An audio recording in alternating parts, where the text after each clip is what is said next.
Assalamualaikum warahmatullahi wabarakatuh. Perkenalkan, nama saya Aulia Nurul Fikri, nomor induk mahasiswa 1903 10 10 10 033.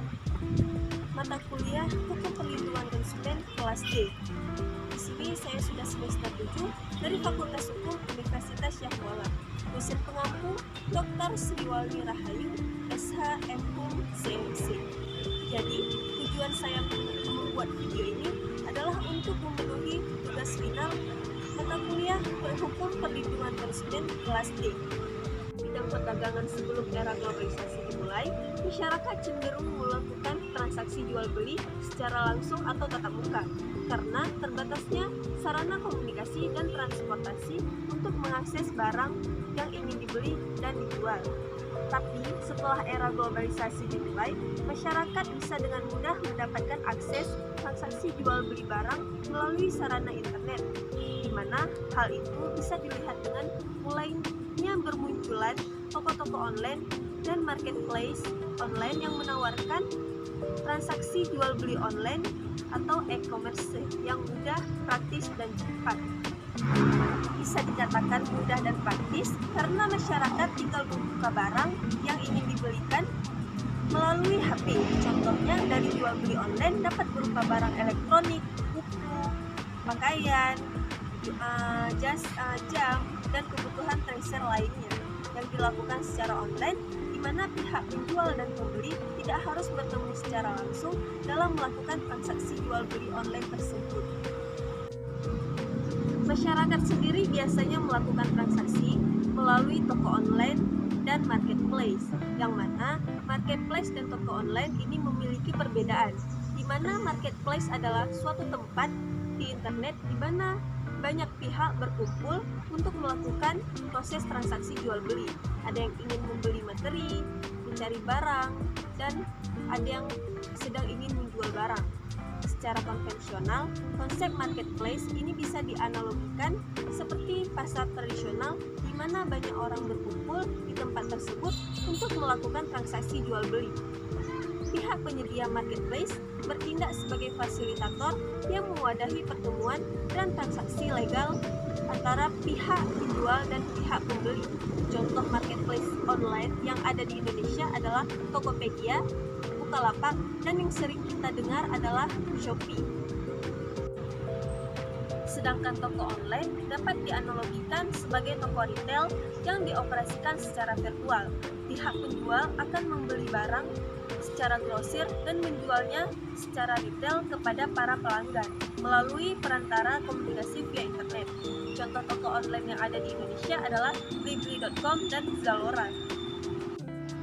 Selain memiliki perbedaan, marketplace dan toko online juga memiliki persamaan yang terletak pada penggunaan media internet sebagai sarana utama bisnis mereka, di mana kita tinggal melihat barang dan spesifikasinya, lalu kita tinggal memilih sistem pembayaran.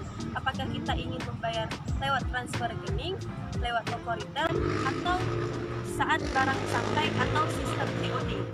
Namun, di balik kemudahan yang kita dapatkan oleh konsumen dalam melakukan pembayaran melalui sistem bayar di tempat atau COD, terdapat masalah, yaitu barang yang diterima terkadang rusak, tidak sesuai spesifikasi, dan bahkan ada yang kosong. Masalah ini jelas merugikan konsumen dan menimbulkan pertanyaan besar di masyarakat luas mengenai keamanan dalam melakukan transaksi jual beli online tersebut. Bukan hanya itu saja, akibat permasalahan belanja online dengan sistem COD munculan permasalahan baru karena konsumen ingin terhindar dari penipuan belanja online sehingga memeriksa terlebih dahulu barang pesanan sebelum membayar.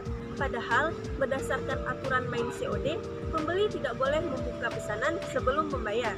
Alhasil, jika barang tersebut tidak sesuai, pembeli menolak membayar kepada kurir.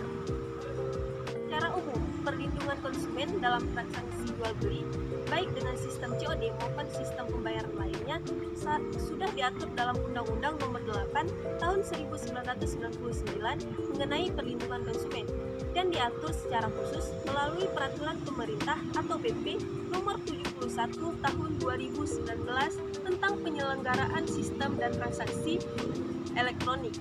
Dalam Undang-Undang Nomor 8 tahun 1999, Pasal 1 Angka 1, dijelaskan bahwa perlindungan konsumen adalah segala upaya yang menjamin adanya kepastian hukum untuk memberi perlindungan kepada konsumen.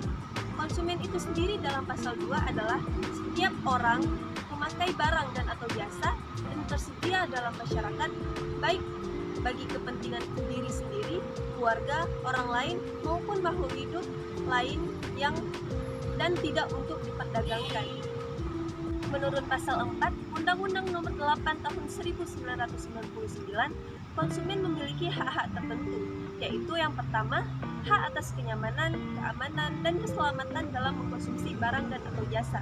Yang kedua, hak untuk memiliki barang atau jasa, serta mendapatkan barang dan atau jasa tersebut sesuai dengan nilai tukar dengan kondisi serta jaminan yang telah dijanjikan. Yang ketiga, hak atas informasi yang benar, jelas, dan jujur mengenai kondisi dari jaminan barang dan atau jasa tersebut. Yang keempat, hak untuk didengar pendapat dan keluhannya atas barang dan atau jasa yang digunakan. Yang kelima, hak untuk mendapatkan advokasi, perlindungan, dan upaya penyelesaian sengketa perlindungan konsumen secara patut. Yang keenam, hak untuk mendapat pembinaan dan pendidikan konsumen. Yang ketujuh, hak untuk diperlakukan atau dilayani secara benar dan jujur serta tidak diskriminatif. Bahkan, hak di atas juga diperkuat dalam Pasal 49 Ayat 2 Peraturan Pemerintah Nomor 71 Tahun 2019 tentang penyelenggara sistem dan transaksi elektronik yang menyatakan bahwa pelaku usaha wajib memberikan batas waktu kepada konsumen untuk mengembalikan barang yang dikirim apabila tidak sesuai dengan perjanjian atau terdapat cacat tersembunyi. Jadi, konsumen secara langsung mendapat perlindungan hukum. Kesimpulan, transaksi jual beli online saat ini dan terutama di wilayah hukum negara Indonesia telah berkembang pesat. Indonesia telah memiliki landasan hukumnya mengenai perlindungan konsumen, yakni terdapat dalam Undang-Undang Nomor 8 Tahun 1999 tentang perlindungan konsumen, dan di samping itu masih ada peraturan perundang-undangan lainnya yang mengatur hal yang sama. Konsumen dalam hal ini harus diberikan berbagai perlindungan khusus yang mana sangat rentan dengan berbagai kemungkinan yang akan merugikan pihak konsumen itu sendiri dan para pelaku usaha yang tidak beretikat baik dalam melakukan transaksi jual beli online. Jika para pihak konsumen maupun para pelaku usaha dalam melakukan transaksi online jual beli terdapat permasalahan, maka dapat menggunakan Undang-Undang Perlindungan Konsumen sebagai sarana yang mana sebagai pedoman bagi konsumen, terutama untuk memperjuangkan hak-haknya untuk melindungi kepentingannya.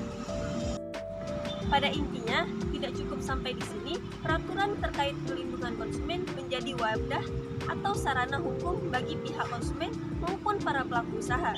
Masih ada beberapa perbaikan dan tambahan substansi peraturan yang perlu ditambah untuk melindungi berbagai pihak. Mengingat perkembangan ilmu pengetahuan semakin pesat, maka kita selayaknya juga harus mewaspadai berbagai kemungkinan yang akan merugikan kepentingan kita sendiri. Sekian pemaparan materi dari saya. Apabila ada kesalahan, mohon dimaafkan. Wabillahi taufiq wal hidayah. Wassalamualaikum warahmatullahi wabarakatuh.